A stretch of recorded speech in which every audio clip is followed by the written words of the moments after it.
Hi everyone, I just want to share with you a couple of things on my heart that I've been engaging with the Father. You know, we've been noticing, a lot of us been noticing, it's been a whirlwind. So that's an understatement of all the things that have been happening within and outside of who we are as living, breathing light beings of Yahweh. And Father is doing, he's bringing wholeness, Yahad as well as Echad, to us. And he's doing it in the most unconventional and just like Yahweh, amazing ways. It comes in various forms, mostly through a lot of turmoil and chaos, believe it or not. But it's how you look at it. It's how you view it from a different perspective. Um, how are you looking at a situation when it presents itself? Are you looking at it as your, oh my goodness, I gotta get out of here, or in fear, or get me out of this place because it's uncomfortable? Or are we looking at it as a place or an opportunity to engage and apply the tools that Yahweh has given to us in all the teachings and the conferences and all these amazing generals that have poured into us through the spirit of Ruach HaKodesh and Yahweh's love. And how we look at that. Do we look at it from the place of shalom, or are we looking at it from the place of, oh, I don't know if I want to be here. Get me out of here as quickly as possible.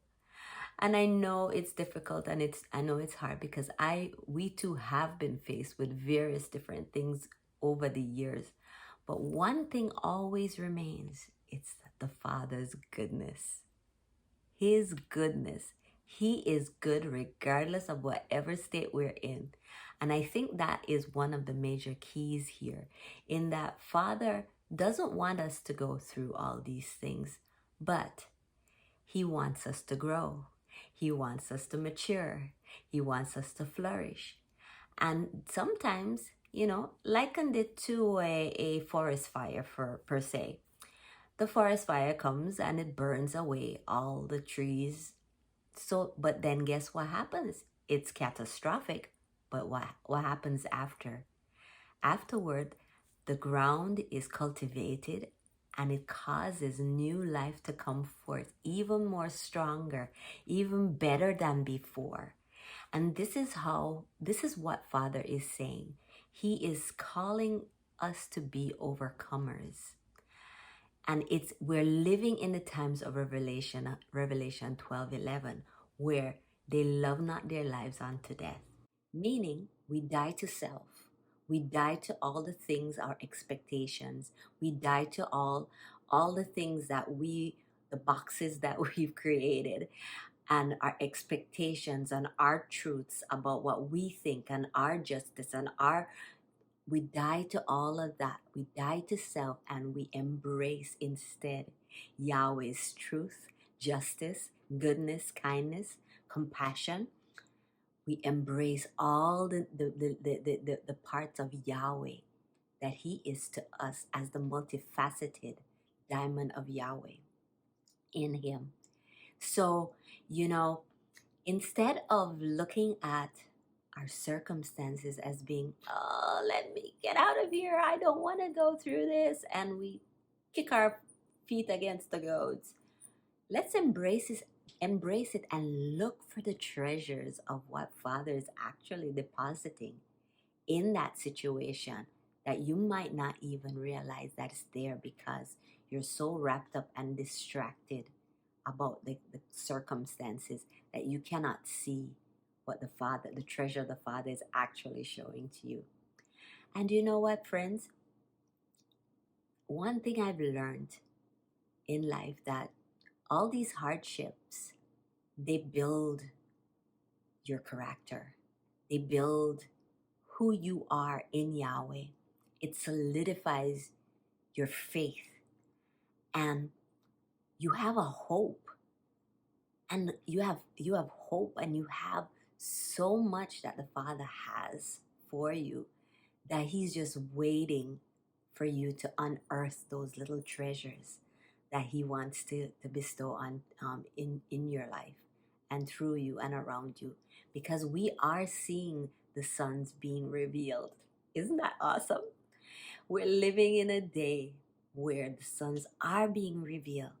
That creation is coming in unison alongside all of the sons who are engaging, legislating, and landing from the seat of rest in Yahweh. And we just, that is exciting. You know, that's absolutely exciting. That's beautiful to see the goodness of the Father. And there's some other things that the Father's been speaking to me. He's been speaking to me about the longing of His heart, the very longing of His heart for us to stop fighting against what's happening, to actually move into that place of complete trust and just letting the bridegroom lead. Isn't that awesome?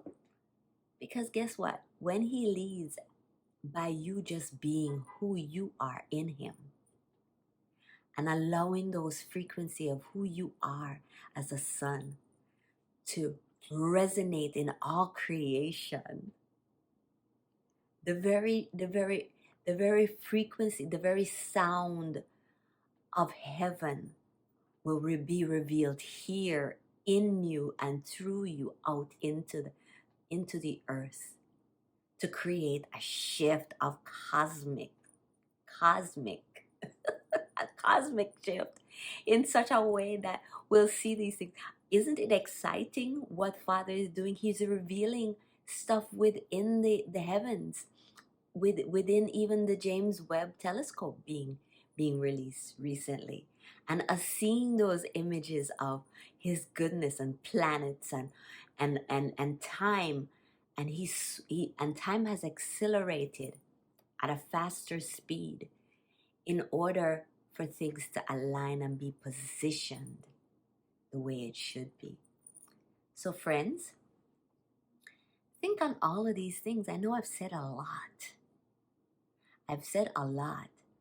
But just think on the goodness and the majesty and the sovereignty and the love of the Father for each and every one of us.